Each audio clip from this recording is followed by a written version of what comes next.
So what are we doing today, Chip? And don't tell our viewers that we're drilling holes. That's getting. Yeah, well, we've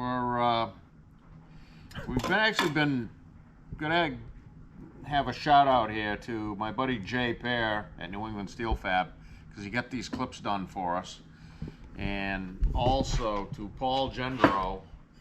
These are some 1 inch thick by 5 1/4 inch round burn slugs that are going to become our drive adapters. So we've got a bunch of material here now that we can work and make.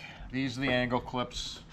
These clips here are going to go and set on these clips here like that.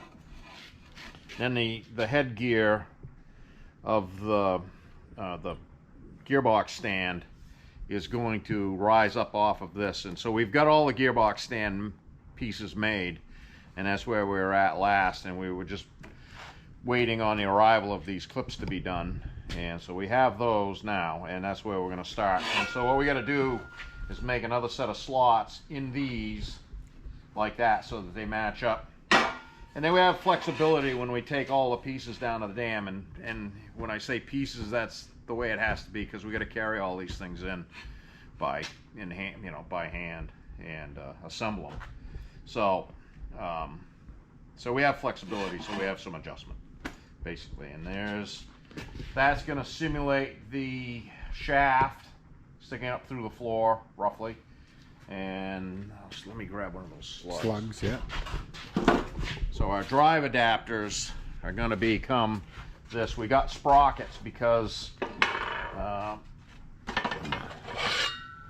that was the most economical way to do it for what we needed to get to. So we've got these slugs. I'm going to put them on here, and I'm going to machine them to accept a flange yoke, and then the drive shaft's going to come up off of this and go overdrive the gearbox, which is going to be riding up here somewhere. So that's where we're at. We're just getting going on the layout of these guys. So we got some machining to do. We're going to bust out the number 2 Brown Sharp universal horizontal mill with the right angle head and mill the slots in these guys just like I did before. And so that's what I'm doing, is laying them out. So that's where we're at. Cool. We're going to continue to lay these out, and then the next stop will be, so basically, let me just hold this up. I just have it hanging over the bench, but we're really just at the beginning. I just got a bunch of squares out here. I'm just going to manually lay out. Yeah, you can see it. Yeah, just the top and bottom of the slot, and I'm going to drill a hole real precisely, and I've got a pin I'm going to put in a drill chuck or a end mill adapter on that horizontal, and just pick up these locations, and then we're going to put it on the milling machine, bolt it right down to the table here, and we're going to just tell the milling machine table to go up and mill those slots. The last time I did it, I think I did it in one shot with a roughing mill, and maybe I chased it with a 2-flute end mill and just sized it with that, and that's how I did it. And it really, the layout, once the layout's done, the milling, it takes a little while, but it's not horrible bad. So we're going to get to it. So we'll check back in when I get the layout figured out. Sounds good. So what have we been up to, Chip? Well, we spent an enjoyable morning doing layout and getting all this stuff organized. So it's some of those other segments that we've filmed. Probably some of these clips have just shown in the picture, but this is what this is all going to be about right here, is these slots and the location holes that are in the thing. So we got this all laid out. I mean, manually. I could have probably put it in the ProtoTrack, done some of it, but a lot of it not really. So we just get this manually laid out, and we just set up some squares, real simple, to set up our offsets, and went through it pretty quickly. It's not really all that bad. And then, so we're gonna just drill a pilot hole here on each one of these 3, and when we go into that old Brown and Sharp number 2, we're just gonna have a pilot hole in there I'm gonna rig up a dowel pin in one of the arbors, and that will locate the milling machine to start milling this slot, and we're gonna do it with a rising table. So we're gonna drill a pilot hole right here manually with just my little cheap pedestal drill press. No more radial drill right now. We've drilled plenty of holes. So we can't get away from drilling holes for a little while here though, so there's just a few more holes. So we're gonna drill a hole in each one of those 3 guys right there, and we're gonna have a rising table. So we're gonna mill down to this lower mark, which I have to highlight, and that's gonna form these. So that's what this is all about, and these are the angle clips that the gearbox stand are gonna bolt to. So like I've said 10,000 times on this project, it'll all make sense later when we put all the pieces together. Right now, we just got a ton of pieces we've been making, and I don't know. What do you think? Just not real exciting. Yeah, exactly. So we'll catch back up. We're gonna go drill some more holes, and then we're gonna go to the Brown and Sharp and actually do some milling with a cool old milling machine. So there you Cool. All right, Chip, what are we up to? Just because we said we weren't going to drill any more holes, we present you with more holes. So we're just at the ATD machine tools I think I bought this just after I got out of high school. Just a junky little belt drive, but it's been a faithful servant since I didn't get out of high school. Since Chip was a kid. Yeah, yeah, literally getting out of high school was a little while ago now. Just a couple days.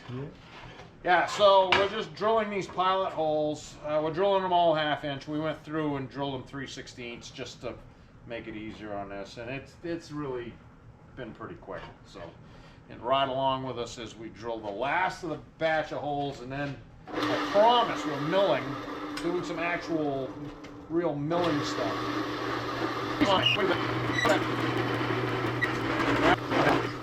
That's the real neat.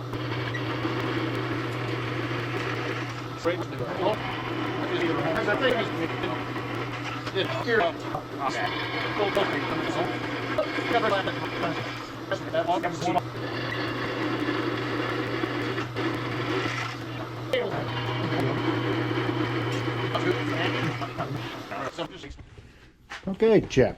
I take it we're not drilling holes now. And we're done drilling holes, we think, for a little while. So this is the number 2 Brown and Sharp. I haven't really shown this much lately. It made a little bit of, got a little love of, I don't know, last winter working on the horizontal boring. So I had this head indexed around and did some crazy angle trying to modify a transfer case yoke for a Ford Highboy for the drive shaft side of my business.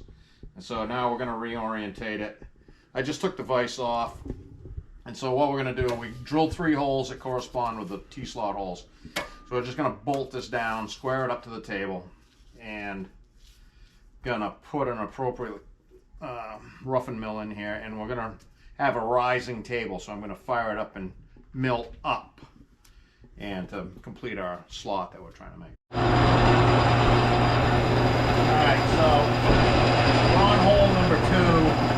Look at it coming from the back side here. I got my alignment. We'll show how we line it up here. We're still in the experimental phase, but we got through one really well.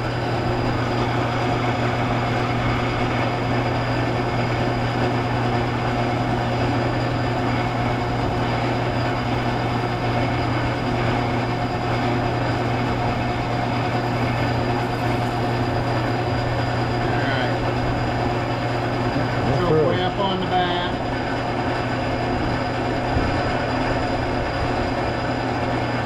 Set that. A little tug on that. Now we're going to feed the table up. Whoop.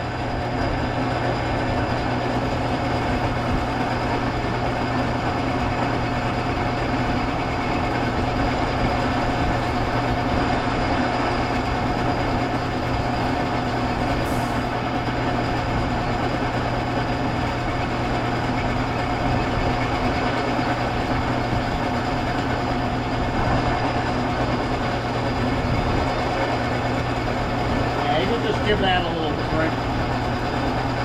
It's cutting okay.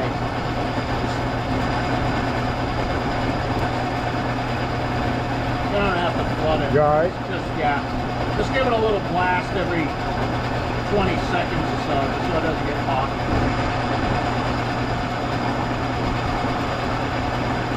10 seconds or whatever.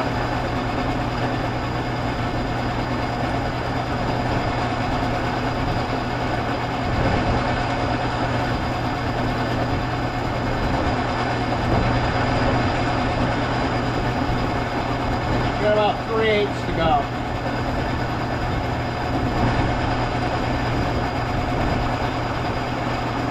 That cuts through that pretty well. It does.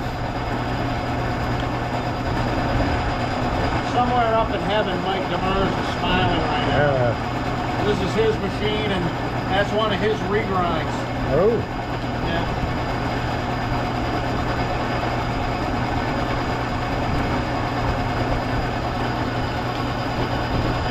Yeah, I got about 1/8 of an inch to go. So just give me one more blast and then leave it.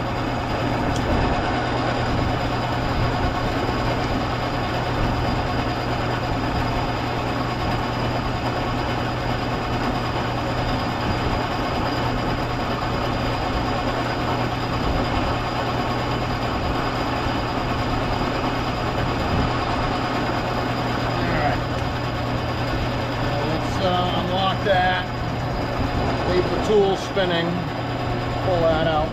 So pretty simple, really. We'll bring you back. We'll come back to this when we go to the next piece. And I've got a bunch of the tooling out for this there. We'll just have a little preview, but they're all specific. They're all to this machine. Brown and Sharp had their own way of doing everything, basically. These little arbors and everything, they're all cam lock. That's the cam lock right there. And we'll show you how they come in and out here in a second. But it's righty-loosey. Yeah, righty-loosey. Yeah, it's a good time.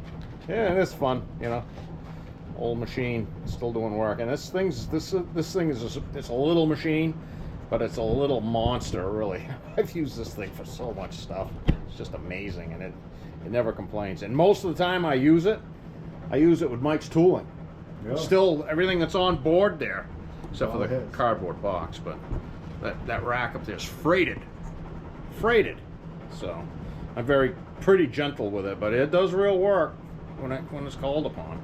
The only change we made to this is we had to put this up on blocks because I forgot that get to the lower hole, the head hit the table before we could get to the lower hole to full depth. Was about where my finger is, where that black mark is. So we're gonna show, we'll go through this real quick. We'll do this whole one. You guys can ride along, and that pretty much, you'll see how pretty basic it is. We're using a 1/2-inch dowel pin in a drill chuck in a 1/2-inch hole we drilled on my high school drill press. And so that's our lineup tool. This is all manual layout, as I hope you saw earlier. And so we did a really nice, accurate, we did it pretty good job of laying it out. I'm sure you could do NASA quality, but this is pretty good.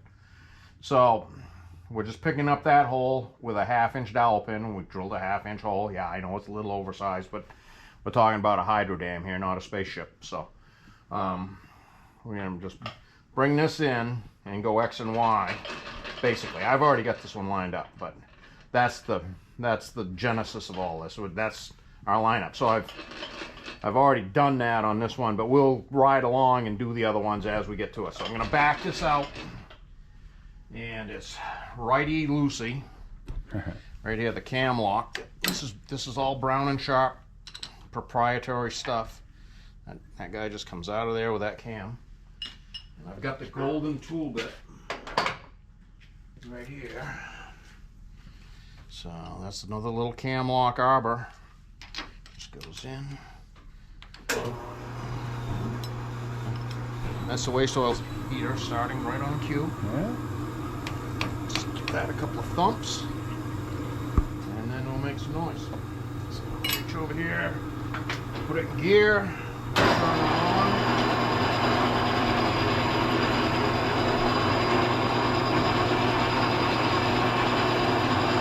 machine right here, and this is an older machine, but this is like rapid traverse back in the day. That handle is like 4 or 5 to 1, I don't know. I never actually counted it, but you can see that the 1-to-1 handle down there is going much faster. I'm going to just bring this in.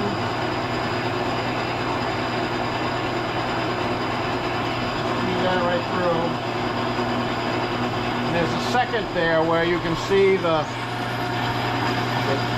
a 570 diameter, so it's clearance hole for 1/2 inch. And you can see it touching on the plate.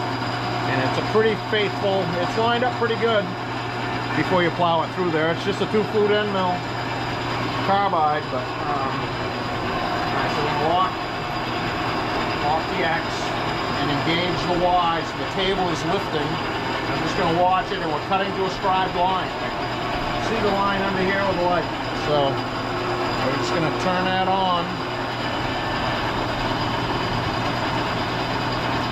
Give it a little juice.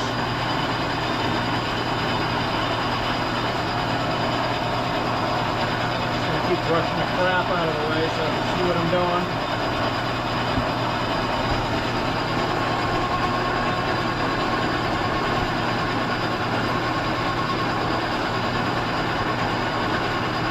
I do need the light. Yeah. It's good to be able to see.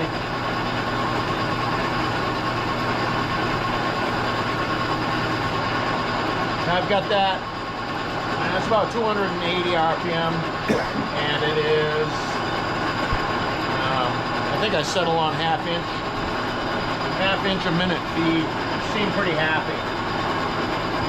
Like I said, it's a 2-flute end mill, but it doesn't care. It's just kind of chewing through it, and I'm not overdoing it.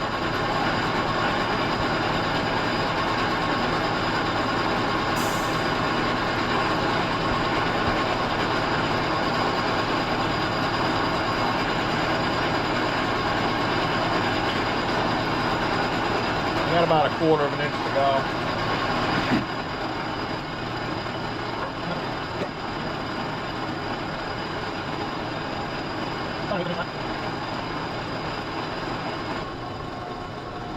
Just erase the line, so we're happy with that. We'll loosen up the X. Yeah, take the tool out by making the table go that way. Run the other end. Shut that down. Put it neutral. Good catch. Cat-like reflexes. Yeah. Okay, so now, this is the cool part about this thing. Just knock that loose, and it has a spring. There's an ejector spring inside there, but I got a carbide 2-fluter in here, so I don't let it just pop out. And that's the golden tool. Yeah. Right here. That's doing the job for us. So we're gonna put this back in. I'll line up the tool. Snug this down just a smidge. We don't really even have to run it. Now we're gonna loosen that up. Let the table come down. And we can go to the outside or go to the inside. There. Oh, There we go. So that's. no complaints line that there. up. I didn't complain. So we'll just set the Y. Crowd the X a little bit. Z, we're just going to have a little bit of tension on the Z when we're cutting. We had a little interruption there, but we got the golden tool back in there for the 3rd hole. So we're going to just catch back up here. And I already lined that up, but it was the same process as the first time. So, yep. Still put Put it in gear.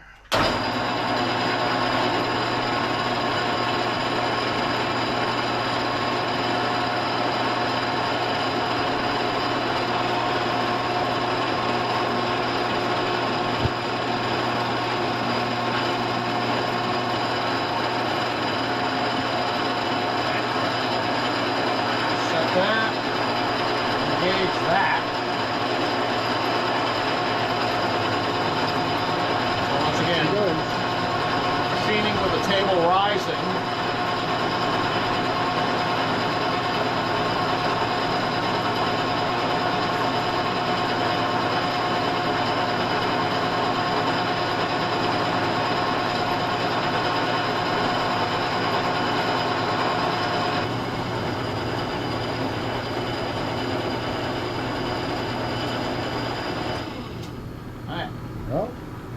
as Daffy Duck would say, that's all, folks.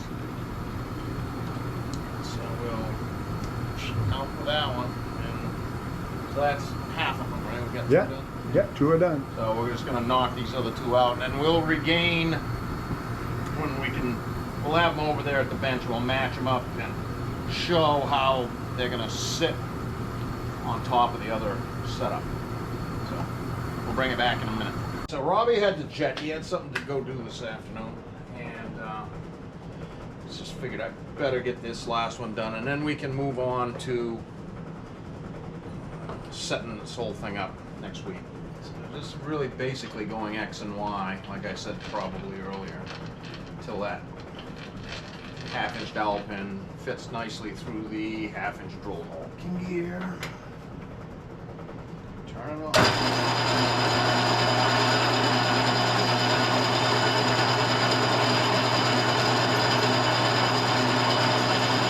There we go. Cross the line. Run this back out of the way. Shut that off. Once you get in the groove, it's not really that big a deal. And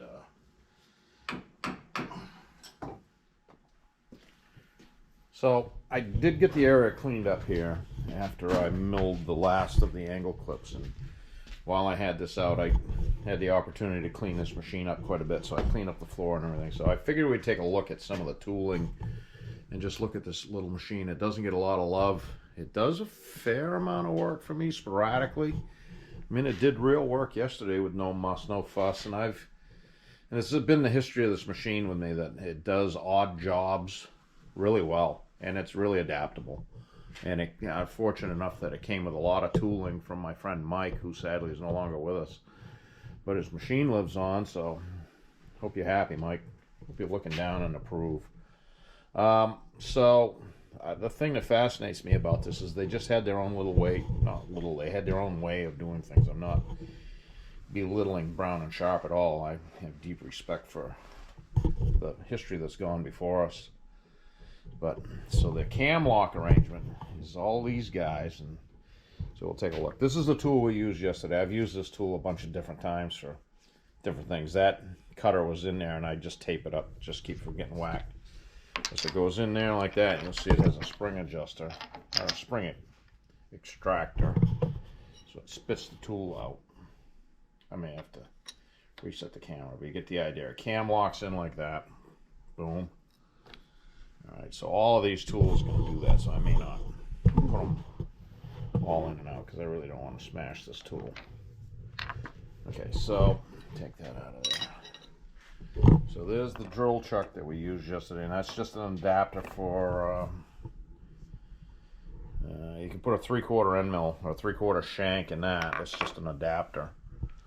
And here's a little collet adapter version. Well, we'll look at these first here.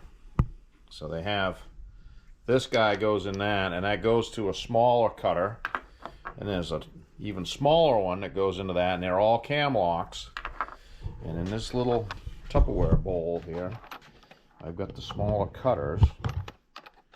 These are all from my friend Mike, and he was a tool and cutter grinder master, so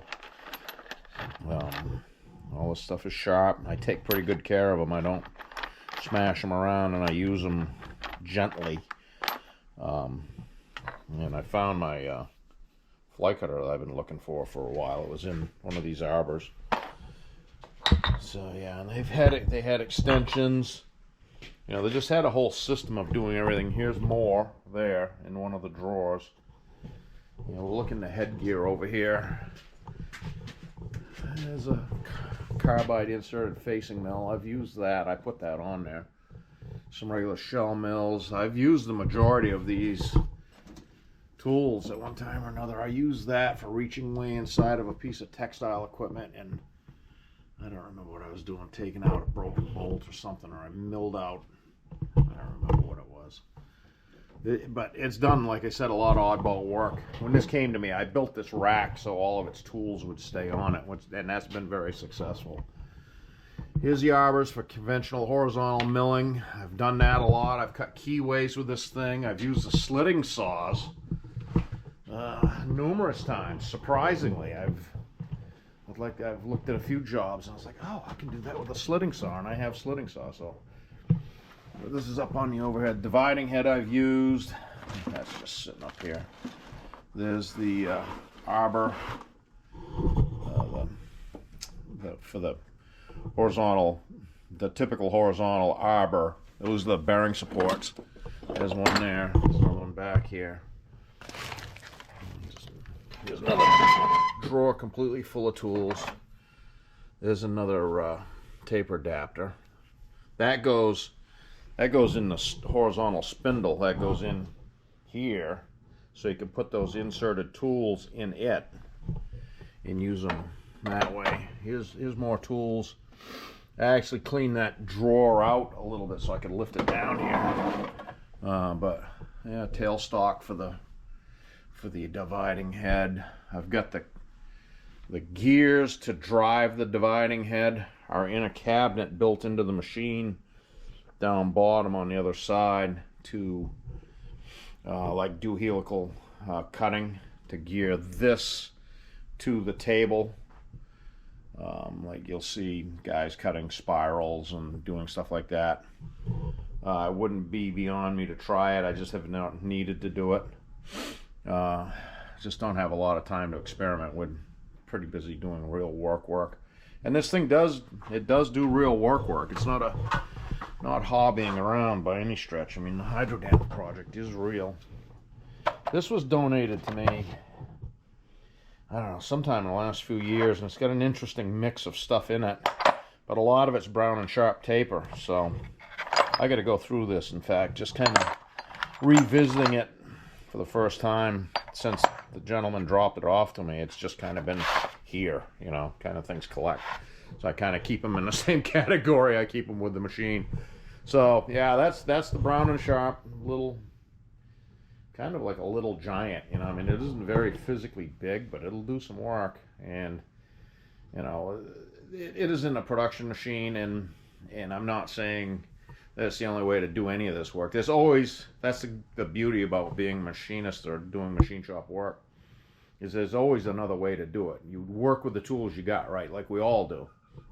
So this is a tool that I have, and I use it when it's appropriate. So just figure you guys might want to take a look at it, and closer look at it. And then, like I said, it was in real action. Oh, there's pet chicken right there, the shop chicken. So somebody was looking at the shop chicken in one of the videos. You are, Penelope. So what are we doing, Chip? Still drilling holes. But you can see we're in the prototrack, and so these are the uprights for the motor stand, for the gearbox stand. We're just going to drill these 3 holes.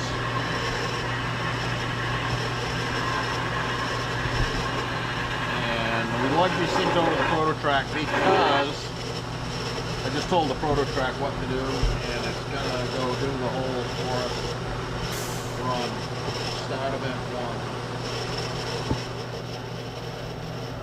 And just drives down there and it finds the hole just like magic, because I told it to. The good news is the machine found the hole that I laid out, and they're the same. So give it a generous center drill.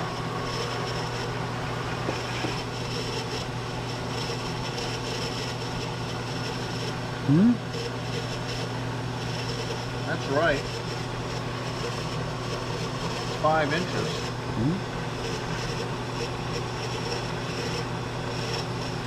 Yeah, that's right. Cool.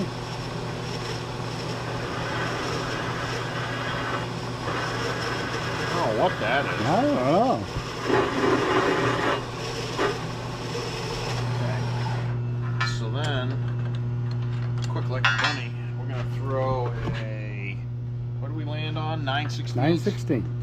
So we got a little bit of clearance hole here. Come on, get in there. It's the first time I've had a regular Jacobs chuck in here in quite a while. We'll go under low gear.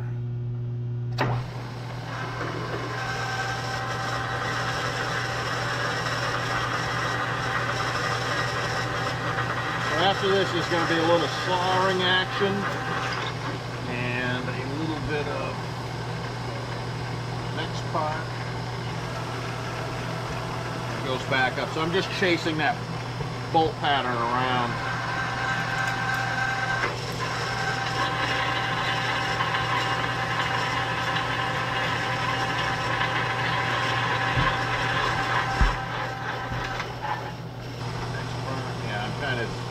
Where I end up changing tools there.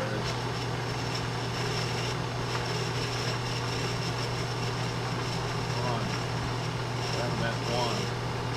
So that was the third hole, so I put a different bit in it so you're chasing around. I had to tell it that it needed to do another part so I could get back to the first hole. Basically. So alright. So that's a win for that. I guess the next thing we're going to do is cut these to length. Gotta cut them. Chamfer.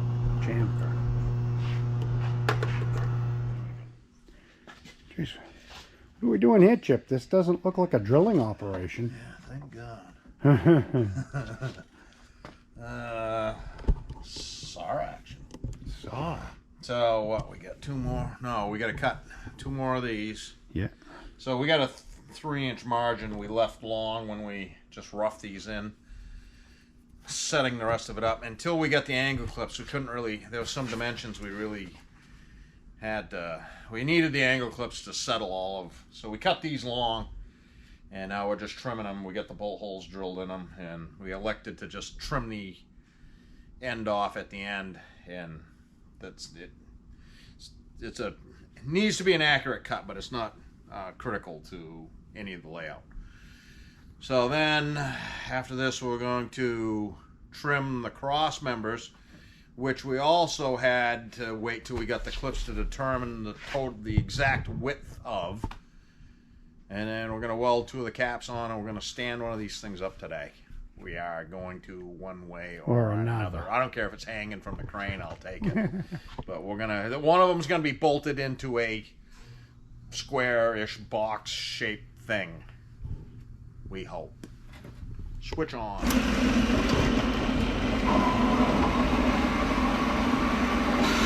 haven't repeated it quite as many times about my love for the radial drill, but this saw and I have done a lot of work together.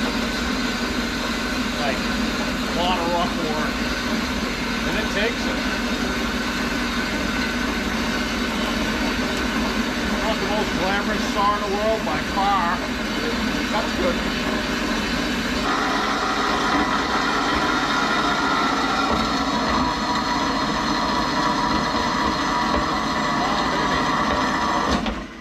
Well, made it without a blade breaking. That's enough. So, Robbie, yeah, what are you doing? Well, we've got our base plate together. We've got our 2 upright clips, a temporary stand to keep it from tipping over on us, and we're about ready to pick it up off the table, set it on the floor, and put some uprights to it. We really get all rushed up. We drilled some holes, did some welding, and yeah. So, Robbie crafted these wooden stabilizer legs, so they're bolted onto the bottoms of the clips. So that clip that's hanging down there, like over there, it's got the same 3 holes in it as the vertical ones. We reuse these 3 holes that we use to hold it to the milling machine. That it's going to be apparent here pretty soon, but that's what's going to hold the headgear going up.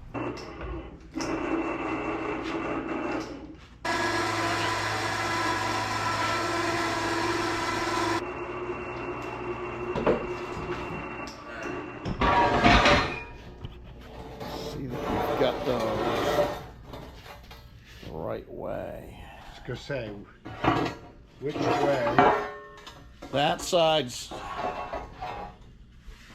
you gotta invert that. That's shedding water, channel shedding water, and then the other is channel holding water. And do we have the? Doesn't matter right now because we can spin it 180. Yeah. But It only offsets an inch. So we gotta, doesn't really matter at this point. But we've got where that center of that hole is an inch different than where the center of that hole is, because the drive shaft, when it's all said and done, is going to come down at a 2-degree angle, just so that the U-joints have a little bit of angle to them in the final drive assembly, just so that the U-joints aren't going to be static and they'll have to articulate a little bit.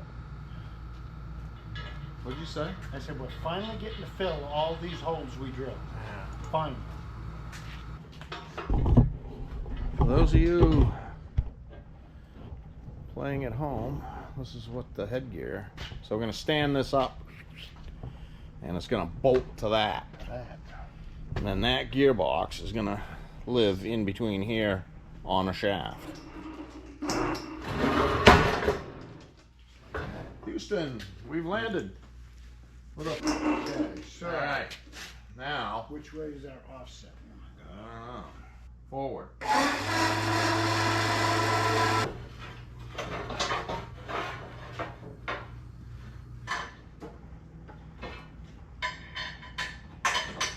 Perfect. Almost like it. Yep. Well, that's satisfying, seeing that bolted together. We really didn't fight all that bad. Not that we didn't have our moments while we were getting to this point, but all in all, it was better than it had to be. What have we accomplished today, Chap? I actually did something that looks like something. So all that drilling and the clips and all of that, that's what that is. And I know that we showed a, that's the sketch that we had. That was the concept of it all, but that's the reality of it. So that right there represents in real scale the turbine shaft sticking up through the floor when that's the base of the floor plate, bearing plate, is installed. And keeping in mind that this thing's like 10 inches higher than it will be in real life, because we got it set up on Robbie's craftsmanship there, that the wood legs to keep it from tipping over and being dangerous. So that's it. So that's the clips we milled earlier, and the uprights and all the drilling and all that is this. Now we're down to it. So that was the concept, like I said. And so this is how it's going to stack up. There's going to be a drive shaft that mounts on that. We're going to make these into drive couplings. So the next thing is making the shaft. So that's a hollow spindle gearbox. It's going to go up here and ride here. And it's going to ride like that in between these two guys, in between the two cross members. And there's the bearing drawn in that's in under here. And we've got the thrust bearing up on top, so it's going to hang off of that thrust bearing. And so a 2-inch shaft comes down through here. It's going to be 34 inches long, 3 inches of key. And it's going to have 10 inches of key where it passes through the hollow shaft of the screener.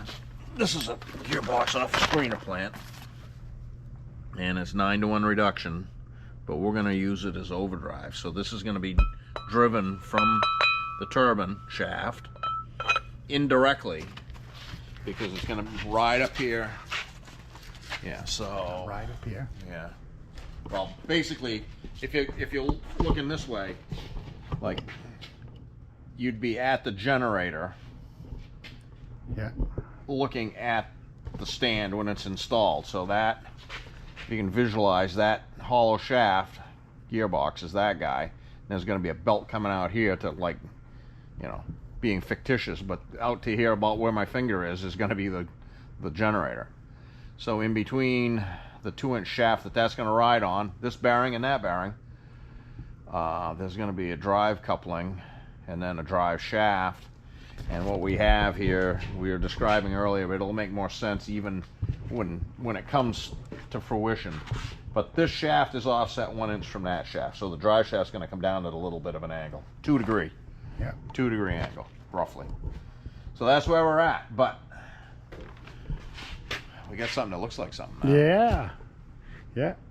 And maybe and when this video hits, there's going to be a piece edited in that shows the real shaft that Robbie just found the video that I took in 2017. It looks like 2017 or early 18. Of the turbines when we spun this. When we spun them. Well, he just found them.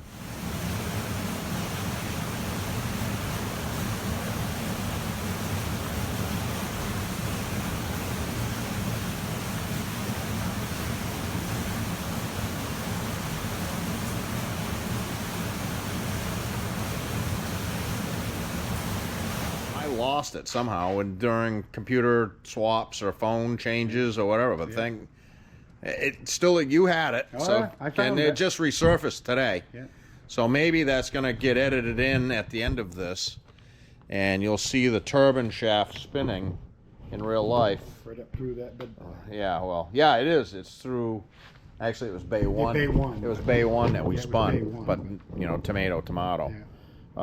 At that point, we were blissfully ignorant that we were just going to continue building up and we weren't going to have it taking the turbines all back out. So everything that has gone before this, since July, has been to get to here. Because we kind of thought that we were going to do a little bit of work on the shafts down there and hook some bearings up and then just build this and we'd be doing some wiring and we'd be generating electricity. But not happening. Wasn't that easy. So never is. So this is a big win. This is a big win for us today to get this assembled, and next week it'll be building shafts and drive couplings. So there's going to be a little bit of that yet to come, and we're going to lug this down there in pieces and put it together. The good news is it's getting warmer. We probably won't be doing any hole drilling. Yeah, no, not much more hole drilling, and it'll be getting warmer. Yes. So anyways, till next time, thanks for watching. Hit subscribe and like. There you go. Definitely hit subscribe and like, please.